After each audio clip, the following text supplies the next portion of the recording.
지난 수요일부터 토요일까지 미시간 지역의 청소년들을 위한 수련회가 파울러 컨퍼런스 센터에서 있었습니다. 매년마다 있는 건데 금년에는 학생들이 한 190명 정도, 그리고 스태프들과 카운슬러들이 약 한 50여 명이 모여서 함께 뜨겁게 찬양하고 간절히 기도하는 아주 은혜로운 시간을 보냈습니다. 우리 킨드레드 처치의 많은 리더들이 가서 섬겨주셨고, 특별히 우리 이영훈 목사님을 비롯하여서 카니 우리 자매님까지 가셔서 열심을 다해서 섬겨주셨습니다. 다들 은혜로운 시간을 보냈다고 합니다. 덤썩 그렇게 하면서 애들이 많이 좋아했습니다. 얼마나 뜨거웠는지 그 열기 제가 동영상으로 짧게 좀 준비했는데 한번 보시고 얼마나 아이들이 팔짝팔짝 뛰는지 확인해 보셨으면 좋겠습니다.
잘 안 가보시니까 사실은 잘 모르시죠. 얼마나 아이들이 뜨겁게 예배드리고 또 말씀을 듣는 시간도 얼마나 아이들이 집중해서 말씀을 듣는지 모르겠습니다. 마지막 날 금요일 날 밤에 저희 이제 가서 같이 기도하는 시간이 있는데 아이들이 많이 울었어요. 예수님을 만나서 울기도 했고 또 자기 가족을 위해서 또 많이 울기도 했고 그랬습니다.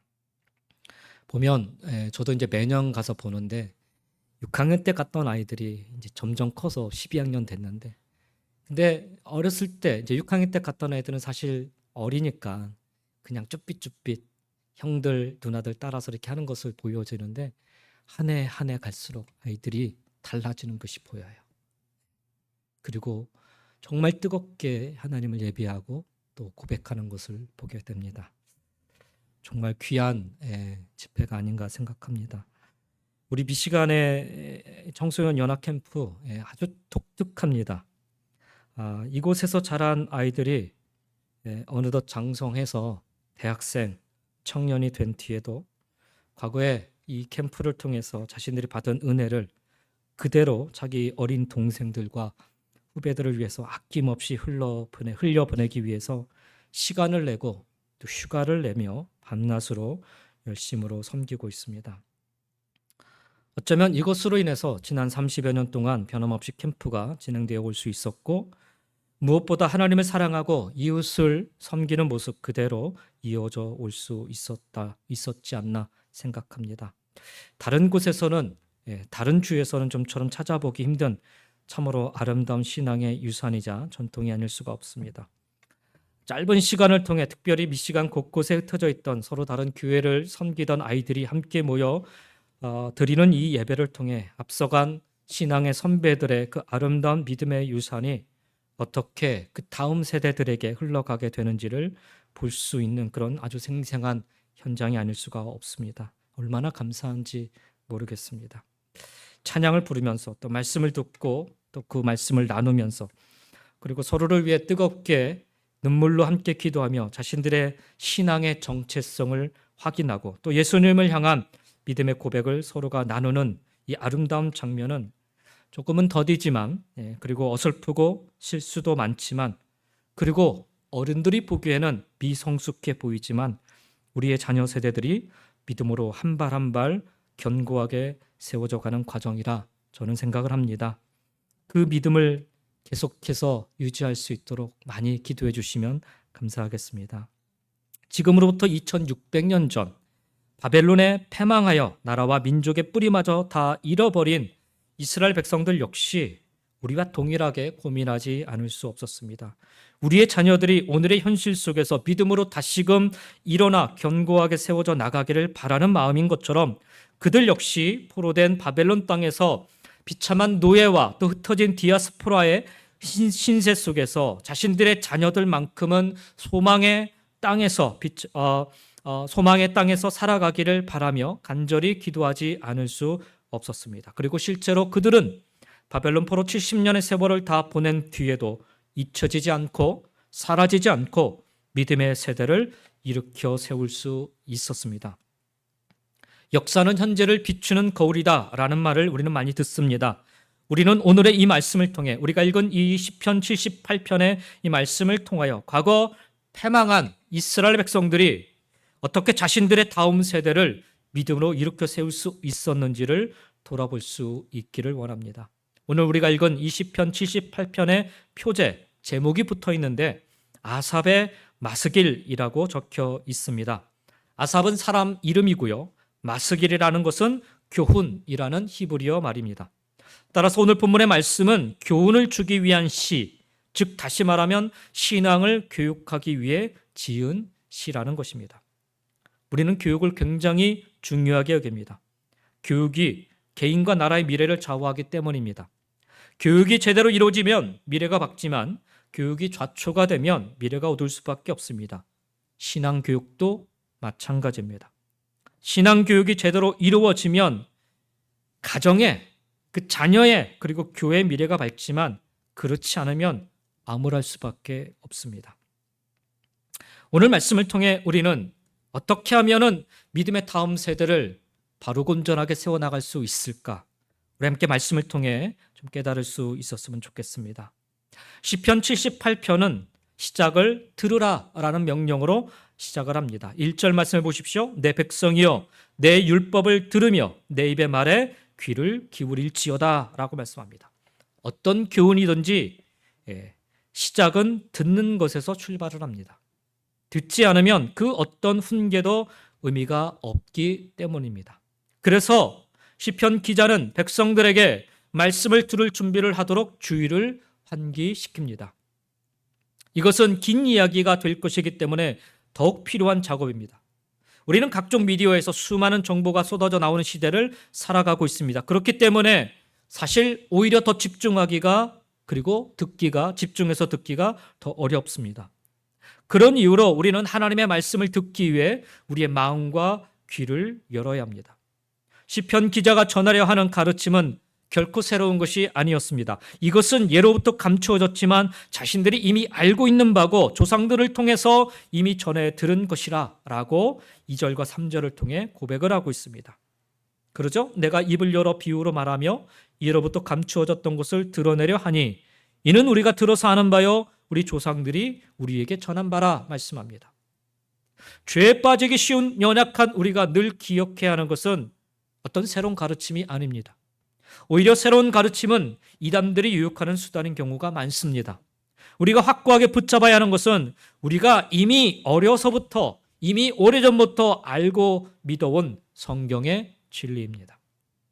말씀을 들은 자들은 다른 이들에게 그 말씀을 알려야 하는 사명이 있습니다. 시편 기자는 자신들이 알고 있는 이 하나님의 기이한 일하심을 후손들에게 전하라고 선언하면서 이것은 하나님이 명령하신 것이라 이야기합니다. 먼저 믿은 자들은 자신들이 알고 있는 복음의 진리, 하나님의 말씀을 다음 세대에게 꾸준히 전해야 합니다. 듣고 전하는 것. 이것은 단순히 돈과 지식을 물려주는 것보다 훨씬 더 중요한 일입니다. 우리가 우리의 다음 세대들에게 전해줄 참된 유산은 다른 것이 아니라 하나님이 우리에게 행하셨던 일들, 하나님의 말씀입니다. 신앙 전수의 목적은 오늘 시편 78편이 7절에서 분명히 7절, 8절에서 분명히 언급하고 있는 것처럼 아주 클리어합니다. 다음 세대가 하나님께 소망을 두게 하기 위함이고 하나님의 행하심을 잊지 않게 하는 것입니다. 또한 조상들의 죄악을 반복하지 않게 하는 것입니다. 다음 세대가 이전 세대의 잘못을 반복하지 않게 하려는 것은 저나 여러분 그리고 우리 모두가 바라는 바입니다. 학교에서 역사를 가르치는 것도 바로 그러한 이유 때문 아니겠는지요. 그리스도인들은 그래서 다음 세대에게 특히 하나님의 역사와 신앙을 전수해야 됩니다. 좋은 것뿐만 아니라 잘못된 것들도 가르쳐야 됩니다. 우리 사회 젊은 세대, 진학과 취업과 결혼과 출산 등 거의 모든 분야에서 낙심과 절망을 느끼며 살아가고 있다고 하지요. 삼포, 그런 얘기를 합니다. 모든 것들을 다 포기하며 살아야 되는 세대라는 거죠. 이 절망과 낙심 속에서 이들의 삶을 반전시킬 수 있는 것은 다름 아닌 여호와 하나님에 대한 신앙뿐임을 믿습니다. 바벨론 포로를 살아갔던 이스라엘 백성들에게는 바로 그와 같았습니다. 다 끝나버렸는데 소망 없이 절망 가운데 살아갈 수밖에 없는데 인생 그렇지 이제 우리가 여기서 더 이상 뭘 할 수 있을까라고 그렇게 절망 속에 살아가는 백성들이었지만 그들에게 반전의 역사가 일어날 수 있었던 것은 다름 아닌 여호와 하나님에 대한 신앙이었습니다. 다음 세대가 하나님께 소망을 두고 하나님의 전능하심을 믿게 하는 것 역시 우리에게 맡겨진 사명인 줄 믿습니다. 시편 기자는 이스라엘의 역사를 돌아보면서 다음 세대를 위한 교훈을 주기 위해서 오늘 이 도입부를 아주 길게 가져가고 있어요. 사실 시편 78편은 시편의 말씀 중에서 두 번째로 긴 말씀입니다. 사실 상당히 긴 내용들이 이 안에 담겨져 있어요. 무엇 때문에 이렇게 긴 역사 이야기를 하는지, 왜 역사를 통해 교훈을 배워야 하는지를 시편 기자는 이 서도 부분에서 밝히고 있습니다. 그것은 다름 아닌 역사를 알아야 되는 이유는 오직 하나님께 소망을 두기 위함이고 우리의 죄악된 삶을 버리고 하나님의 백성으로 견고하게 살아가기 위함인 것입니다. 그렇습니다. 오늘 시편 기자가 시작하면서 말씀하고 있는 것처럼 우리는 하나님의 말씀에 늘 귀를 기울여야 됩니다. 또한 우리의 자녀들에게 끊임없이 하나님의 말씀에 귀를 기울일 수 있도록 말씀을 전해야 됩니다. 부지런히 전하고 가르쳐야 됩니다. 그것이 우리의 자녀 세대들을 믿음의 세대로 일으켜 세우는 길인 것입니다. 저와 여러분 모두에게 이 사명을 붙잡는 축복이 있기를 간절히 주의 이름으로 축원드립니다. 들으시기 바랍니다. 그리고 전하여 가르치시기 바랍니다. 그러면 믿음의 다음 세대를 세우기 위해 우리는 무엇을 전하고 가르쳐야 하는 것일까요? 우리가 시편 1편부터 20편 78편 1절부터 8절의 말씀을 보았는데 9절 이하의 말씀에는 무엇을 가르쳐야 되는지를 쭉 설명을 하고 있습니다. 그런데 여러분이 시편 78편을 읽어보시면 아시겠지만 사실 이걸 우리가 가르쳐야 되나? 이걸 우리가 전해야 되나 하는 아주 의아한 내용들이 이 안에 길게 자리 잡고 있습니다. 한마디로 얘기하면 불순종의 역사입니다. 우리는 그러죠. 좋은 모습만, 잘한 모습만, 성공한 것만, 행복한 것만 우리의 자녀들에게 가르쳐 주기를 원합니다. 전하여 주기를 원합니다. 그러나 하나님은 우리에게 명령하시기를 그거 다 빼고 너희들의 부끄러운 모습을 가르치라 명하십니다. 오늘 이 불순종의 역사를 가르침을 통해서 놀라운 일들이 일어나는 것을 우리가 기억할 수 있었으면 좋겠습니다. 믿음의 다음 세대를 세워나가기 위해서는요. 다름 아닌 우리의 부끄러운 모습들을 제대로 볼 수 있어야 되고요. 그것을 바른 마음으로 가르칠 수 있어야 됩니다. 첫 번째로 이 백성들에게 가르쳐야 될 것은 배은망덕, 하나님의 은혜를 잊어버린 이 배은망덕의 부끄러운 각오를 가르치라 얘기합니다.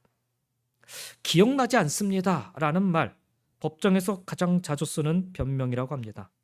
자신의 죄를 인정할 수는 없고 그렇다고 위증하면 그에 따른 문제가 또 발생할 수 있기 때문에 기억나지 않습니다 라는 오리발을 내미는 것입니다. 그러나 진짜로 잊어버렸다고 해서 죄가 없어지는 것은 아닙니다. 이스라엘 백성들은 하나님의 수많은 기적을 보고서도 그것들을 너무도 쉽게 잊어버렸고 오히려 하나님을 시험하면서 자기들이 원하는 것을 내놓으라 불평했던 삶을 살았습니다. 그 결과는 심판이었죠. 9절 이하에 보면 시편 기자는 먼저 에브라임 지파의 불신앙을 지적을 합니다. 에브라임은 이스라엘을 지칭하는 또 다른 표현입니다. 에브라임은 야곱의 11번째 아들이었던 요셉의 차남이었기 때문에 도저히 이스라엘의 대표가 될 수 없는 그런 사람들이었어요. 그럼에도 불구하고 하나님은 이들에게 복을 주셔서 이스라엘 12지파 중에서 가장 강성하고 가장 강력하고 가장 풍부한 지파가 되게 하셨어요. 사실 순차적으로 보면, 혈연적으로 보면은 이들이 첫 번째 지파, 장자 지파의 그 권한을 가질 수 없는 지파였지만 보여지는 그런 외적인 형태로 보면은 이들이 아주 강한 지파였기 때문에 목소리를 크게 내고 12지파의 대장 노릇을 많이 하였습니다. 하나님이 은혜를 주셨기 때문에 그래요.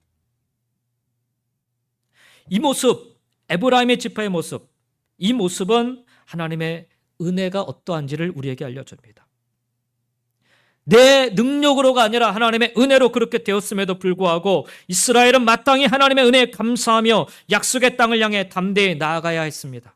그러나 전쟁의 날에 오히려 물러서는 어이없는 모습을 보이고 하나님의 언약을 저버리고 율법 준행을 거절하였다라고 성경은 이야기하고 있습니다. 10절과 11절 내용이죠. 그들이 하나님의 언약을 지키지 아니하고 그의 율법 준행을 거절하며 여호와께서 행하신 것과 그들에게 보이신 그의 기이한 일을 잊었도다라고 얘기합니다. 너희는 잊은 백성이었다. 우리는 잊었던 하나님의 은혜를 잊어버렸던 백성이었다는 것을 우리의 다음 세대들에게 가르치라는 것입니다. 역설적이게도 이 말씀을 가르침으로 인하여서 은혜 받은 자는 그 은혜에 합당한 삶을 살아야 됨을 교훈적으로 이야기하고 있는 것입니다. 하나님은 이스라엘 백성들에게 은혜를 베푸셨어요. 큰 은혜를 베푸셨습니다. 그들은 하나님의 놀라운 기적을 반복해서 경험하였습니다. 홍해가 갈라지고 구름 기둥과 불 기둥의 보호를 받으며 반석에서 물이 나온 사건 등 상식적으로 절대 불가능한 기적들을 여러 차례 그들은 경험해 왔습니다. 그러나 이스라엘 백성들은 한결같이 하나님의 일하심을 잊었고 오히려 하나님을 배반하는 악행도 저질렀습니다. 그 내용이 17절의 내용입니다. 선을 행해야 할 때는 하나 되는 모습을 보이지 않다가 하나님을 잊을 때는 언제 그랬냐는 듯이 모두가 하나 되어 배반하는 그런 참으로 안타까운 모습들을 그들은 보였습니다. 18절에 보면 이스라엘 백성들은 더 나아가 하나님을 시험하는 죄악을 저질렀습니다. 그들이 그들의 탐욕대로 음식을 구하여 그들의 심중에 하나님을 시험하였다라고 이야기합니다.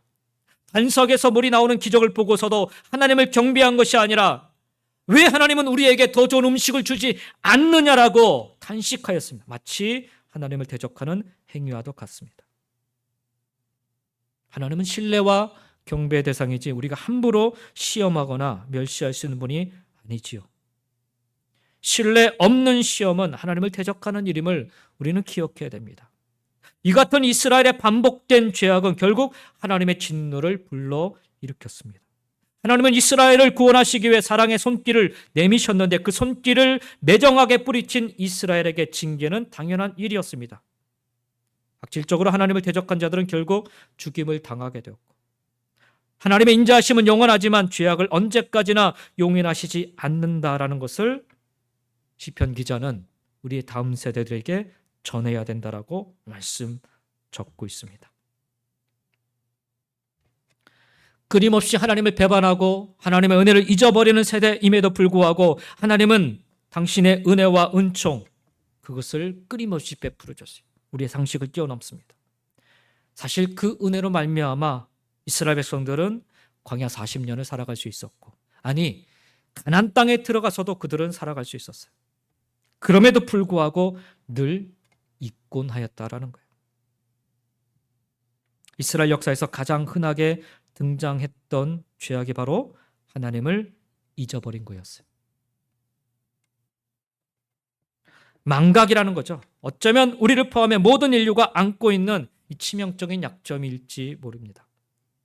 그렇게 우리는 늘 과거의 일들을 자꾸 돌아봐야 되고 과거로부터 교훈을 받아 하나님 앞에 신실하게 서기 위해 힘써야 하는 것입니다. 이 망각의 이 실수, 그런 죄악, 9절부터 29절에 계속해서 언급하고 있어요. 9절부터 29절에 이르는 이 장구한 역사의 기록을 나열하면서 시편 기자는 우리가 어떤 존재들이었는지를 다시금 기억하라 말씀하고 있습니다. 너희들이 받은 은혜, 너희들이 받을 은혜 당연해서 받는 게 아니라는 거예요. 분명히 알아야 된다. 우리도 그렇게 살아왔다는 거예요. 우리는 하나님의 은혜를 받을 만한 그런 자격과 능력이 있는 자들이 아니라는 거예요. 착각하지 말라는 거죠. 우리의 다음 세대들이 정말 승승장구하기를 우리가 원하지만 우리 자녀들에게 우리가 끊임없이 가르쳐야 되는 것은 너희들이 받는 은혜는 너희들이 잘나서가 아니라는 것을 가르쳐줘야 돼요. 이거 안 가르쳐주면 순간 교만으로 다 넘어져 버립니다. 하나님을 순간 다 잊어버리는 삶을 살아가고 마는 거예요. 과거에 이스라엘 백성들에 대한 기억은 결코 당당하거나 좋은 모습, 그런 기억이 아닙니다. 참으로 부끄럽고 이 9절부터 29절에 나오는 이 내용들 보면요, 부끄럽고 어디다 내놓고 이야기하기조차 참담한 그런 역사들이에요. 그럼에도 불구하고 그 부끄러운 기억들을, 그 역사들을 시편 기자는 자신의 다음 세대들에게 굳이 끄집어내어서 지금 설명을 하고 있습니다. 믿음의 세대로 다시금 일어서기 위해서는 우리가 어떠한 존재들이었는지, 어떤 죄악된 모습으로 살아왔는지를 분명히 알아야만 합니다. 그래야 우리의 힘으로는 결코 일어설 수 없음을 깨달을 수 있기 때문입니다. 하나님의 변함없는 사랑하심만이, 하나님의 그 변함없는 그 은혜만이 우리를 믿음의 세대로 일어서도록 역사하여 주실 유일한 분임을 깨달을 수 있기 때문에 그렇습니다. 사랑하는 성도 여러분, 여러분의 넘어짐의 시간들, 부끄러운 죄악의 과거들을 애써 감추려 하지 마시고 꺼내어 우리의 자녀 세대들에게 가르칠 수 있기를 원합니다. 그 부끄러운 과거의 행적이 있음에도 불구하고 지금 우리가 이 자리에 이렇게 서 살아가고 있음은 그저 하나님의 크신 은혜가 아니고서는 설명이 안 됩니다. 그래서 또다시 실패의 자리에서 다시금 소망을 품을 수 있는 것은 우리의 의와 우리의 행위가 아니라 오직 하나님의 은혜임을, 그 사실을 가르쳐 전할 수 있기를 원합니다. 그렇게 하나님 바라보고 하나님 의지하는 삶을 계속해서 살아간다면 우리의 자녀 세대도 분명 믿음으로 일어서 견고하게 세워져 가게 될 것입니다. 그러니 우리의 부끄러운 과거의 행적조차도 하나님의 은혜의 통로가 됨을 믿으시고 전하여 가르칠 수 있기를 주의 이름으로 간절히 축원드립니다. 두 번째로 믿음의 다음 세대를 세우기에 우리가 무엇을 전하고 가르쳐야 되는가? 거짓된 회개의 그 결과를 가르쳐야 됩니다. 목구멍만 넘어가면 뜨거움을 잊는다라는 속담이 있습니다. 뜨거운 음식을 먹을 때 혀가 될까봐 후 불면서 먹지만 정작 삼키고 나면 전혀 신경 쓰지 않는다라는 뜻을 담고 있습니다. 당장 징계를 받는 순간에는 혼비백산해서 다시는 죄를 짓지 않겠다라고 싹싹 빌지만 그 순간이 지나고 나면 언제 그랬냐는 듯이 다시 똑같은 죄를 짓는 사람을 두고 하는 말입니다. 이스라엘 백성들이 그러했습니다. 아니, 저와 여러분이 그러했습니다. 그들은 광야에서 하나님께 반항해서 여러 차례 징계를 받았고 그때마다 울면서 부르짖었지만 참된 회개는 하지 않았습니다. 마음으로 순복한 것이 아니었기 때문입니다. 광야 40년 동안 이스라엘은 민수기 14장 22절에 보니까 10번이나 하나님을 시험했다라고 말씀하고 있습니다. 횟수로 정확하게 10번을 얘기하는 게 아니라 그만큼 많이 하나님을 대적하고 시험했다라는 거예요. 그것 때문에 그들은 몇 달이면 도달할 수 있는 가나안 땅에 무려 40년 동안이나 들어가지 못하고 광야에서 빙빙빙빙 맴돌아야만 했습니다. 방황해야만 했습니다. 시편 기자는 이것을 가리켜서 33절에 오늘 보면 78편 33절에 그들이 날들을 헛되이 보냈다라고 이야기합니다. 누가복음에 등장하고 있는 탕자도 마찬가지입니다. 아버지와 화목하게 보내야 할 시간을 모두 낭비했기 때문에 탕자라고 불리는 것입니다. 우리는 단 한 번뿐인 인생을 살아가고 있지요. 그러므로 그 소중한 시간을 불신앙 때문에 헛되이 낭비하지 말아야 합니다. 이스라엘 백성들이 하나님께 대항하고 범죄했지만 그들도 징계를 받을 때는요, 하나님을 찾았어요. 이스라엘 백성들이 광야에서 불뱀과 전염병과 침략당하는 등 숱한 징계를 받았습니다. 그들은 그 무서운 징계가 닥쳐야 허겁지겁 하나님을 찾았습니다. 만사가 평안할 때는 사소한 것들까지도 모두 불평의 이유로 보였지만 정작 목숨이 위기에 처하자 하나님밖에는 구원해 줄 리가 없음을 깨달았기 때문에 그는 허겁지겁 하나님께 찾아와 회개하는 모습을 보였습니다. 매를 맞아야 겨우 하나님을 찾는다라는 것, 간구하지 않는 것보다, 하나님을 찾지 않는 것보다는 낫지만 참 부끄러운 모습이 아닐 수가 없습니다. 그런데 그와 같은 회개, 진실한 회개가 아니었음을 시편 기자는 언급하고 있습니다. 78편 36절 37절 말씀을 보시면 그러나 그들이 입으로 그에게 아첨하며 자기 혀로 그에게 거짓을 말하였으니 이는 하나님께 향하는 그들의 마음이 정함이 없으며 그의 언약에 성실하지 아니하였음이로다 말씀합니다. 이스라엘 백성들은 징계 가운데 하나님을 찾고 부르짖었지만 그것조차 거짓이었다라는 거예요. 분노한 권세자의 마음을 가라앉히기 위해 수단과 방법을 가리지 않고 아첨하듯이 그들은 하나님께 거짓으로 회개하면서 징계에서 겨우 벗어나려고만 했다라는 거예요. 그리고 그 징계가 그치면 언제 그랬냐는 듯이 다시 본색을 드러내곤 했습니다. 광야 40년은 이렇게 범죄와 징계와 회개가 반복되는 다람쥐 쳇바퀴 도는 듯한 생활이었습니다. 아니, 광야 40년뿐만 아니라 그들은 가나안 땅에 들어간 뒤에도 계속해서 그런 모습으로 살아왔습니다. 대표적인 게 사사기 말씀 아닙니까? 하나님을 정한 마음으로 사랑하는 것이 아니라 그저 형편에 따라 사랑하는 것은 이처럼 거짓으로 귀결될 수밖에 없다라는 거예요. 근데 그럼에도 불구하고 하나님은 그들의 향한 사랑을 거두지 않으셨습니다. 그들의 죄악을 잘 아시지만 덮어주셨고 진노를 여러 번 돌이키셨고 심판을 다 쏟지 않으셨습니다. 왜요?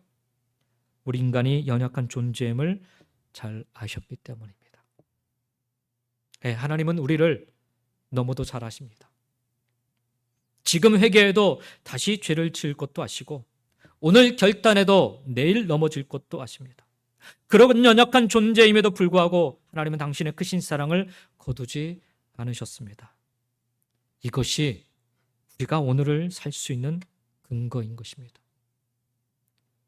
여러분이 잘해서가 아니고 내가 지금 하나님 앞에 예배드리는 그런 삶을 살고 있기 때문도 아닙니다. 그냥 하나님의 은혜예요. 하나님의 은혜이기 때문에 오늘 우리는 살 수 있는 것입니다. 이스라엘의 문제는요, 회개가 없는 것이 아니라 그 회개가 진실하지 않았다라는 거예요. 우리는 그런 얘기할 수 있잖아요. 야, 하나님 앞에 회개 똑바로 해. 이 정도까지는 얘기하는 것이 우리가 할 수 있는 일인 것 같아요. 그런데 하나님은 거기에서 더 나아가 우리의 회개가 얼마나 진실하지 않았는지를 밝히고 그것을 우리의 자녀 세대들에게 가르치라는 거예요.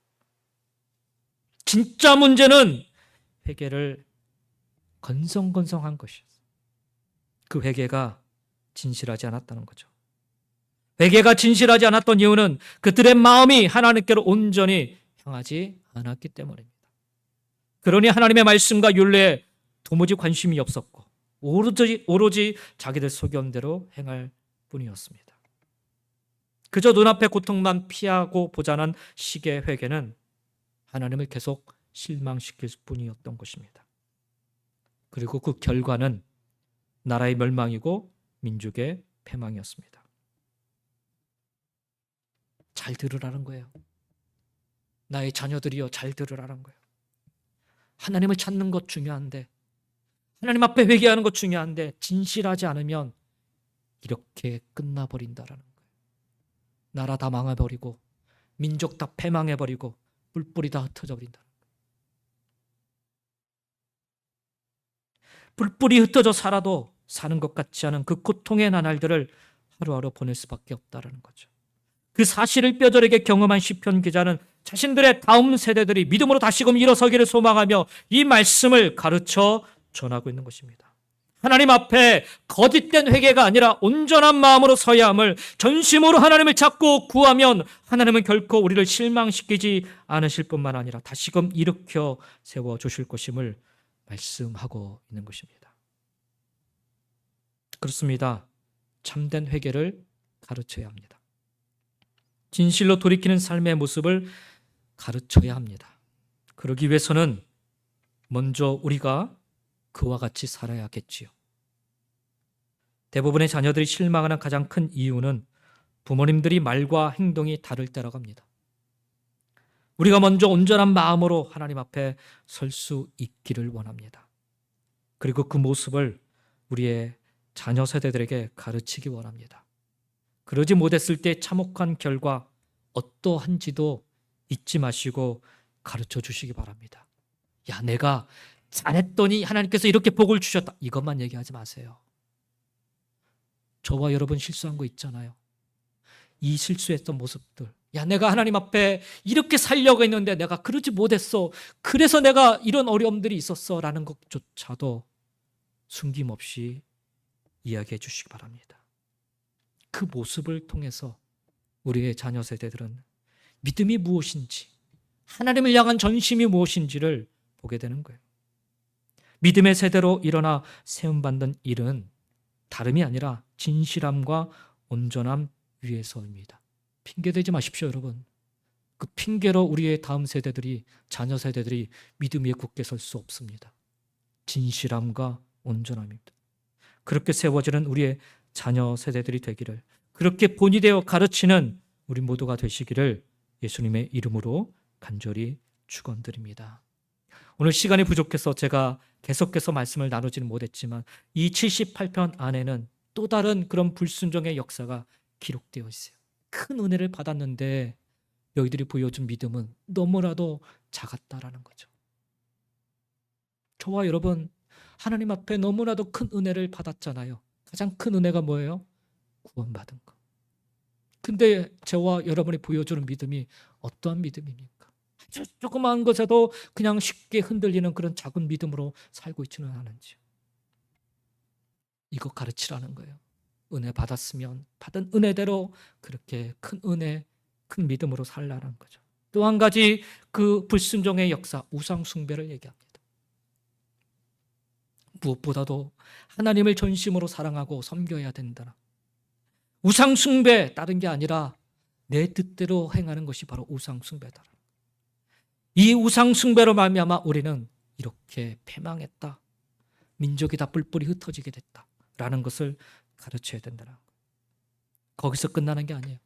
그럼에도 불구하고 이 시편 78편 마지막을 보면요, 하나님이 한 의로운 자를 이렇게 세운다라고 말씀. 누구예요? 다윗. 이렇게 불순종의 역사가 그냥 가득한 민족임에도 불구하고 하나님은 당신의 은혜로 한 의로운 자를 이렇게 세워 민족을 다시금 이렇게 세웠다라는 것을 가르쳐요. 그러므로 바벨론 포로를 살아가는 우리 다음 세대들에게 시편 기자는 이 사실을 언급하고 있는 거예요. 우리 힘으로 안 된다라는 거예요. 하나님의 은혜와 능력이 아니고서는 우리는 일어설 수 없다라는 것을 가르쳐주고 있는 것입니다. 말씀을 마치겠습니다. 오늘 우리는 바벨론 포로기 시대 믿음의 다음 세대를 이렇게 세우기를 간절히 소망하는 시편 말씀을 함께 상고해 보았습니다. 그리고 그 말씀의 시작은 하나님의 말씀을 듣고 그 말씀의 귀를 기울이라라는 것입니다. 사랑하는 성도 여러분, 그렇습니다. 말씀이 없는 부흥은 없습니다. 하나님의 말씀이 없으면 믿음도 생겨나지 않습니다. 믿음이 생기려면 하나님이 어떤 분이시고 하나님이 사랑하는 백성들을 위해 어떤 일을 하셨는지를 알아야 합니다. 이는 하나님의 말씀을 들음으로써 알게 됩니다. 이스라엘 백성들은 하나님의 말씀을 아버지가 아들에게, 그 아들이 다시 아들에게 전하는 방법으로 전수했어요. 바벨론 70년이라고 하면 말도 문화도 다 잃어버리는 그런 시간적 그런 흐름입니다.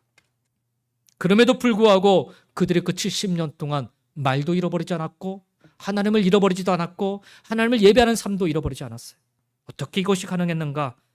아버지가 그 아들이 또다시 자기 아들에게 계속해서 전하는 방식이었습니다. 그렇게 전한 믿음에 하나님의 말씀에 아들 세대가 스스로 귀를 기울일 때 이스라엘 백성들은 멸망 속에서도 다시금 회복되어 일어나는 소망이 있는 민족, 부강한 나라가 될 수 있었습니다. 이 시대를 사는 우리에게도 우리의 다음 세대들에게 하나님의 말씀을 전수해 변화된 사람들, 거듭난 그리스도인들로 세워야 하는 그런 사명을 갖고 있습니다. 이것보다 중요한 일 없습니다. 그러니 여러분 부지런히 듣고 부지런히 전하고 가르쳐야 됩니다.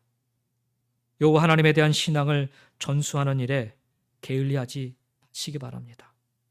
그것을 게을리했던 결과가 그 백성 후손들이 하나님을 잃어버렸어요. 하나님이 어떤 뭔지를 알지 못하게 되니까 결국 하나님 백성의 정체성을 잃어버리게 되었습니다. 그러니 부지런히 듣고 부지런히 전하고 가르쳐야 합니다. 바벨론 포로 시대 때 아이러니컬하게도 가장 왕성하게 하나님 말씀에 대한 연구가 진행이 됐어요. 하나님을 어떻게 하면 우리가 예배할 것인가? 그래서 곳곳에 회당들을 세우는 역사가 일어났어요. 나라도 다 망해버렸는데 예루살렘 성전도 다 없어져 버렸는데 그 어느 때보다도 더 뜨겁게 그들은 말씀을 사모했고 말씀을 가르쳤고 하나님 앞에 서기를 소망하였습니다. 부지런히 듣고 부지런히 전하고 가르치셔야 됩니다. 하나님에 대한 신앙이 끊어져서는 안 됩니다. 그러하게 자녀들에게 전하는 것으로 끝나는 것이 아니라 우리 자녀가 또 자녀들에게 또한 전할 수 있도록 그렇게 가르치셔야 됩니다. 유대인들은 가정을 중심으로 말씀의 전수를 이어왔다고 하지요. 어쩌면 오늘 우리가 경험하는 위기는 가정에서 하나님의 말씀이 전해지지 않고 식탁에서 온 가족이 모여 하나님이 하신 일들을 기억하며 대화하는 일들이 점점 사라지고 있다는 데 있는 것은 아닌지 모르겠습니다.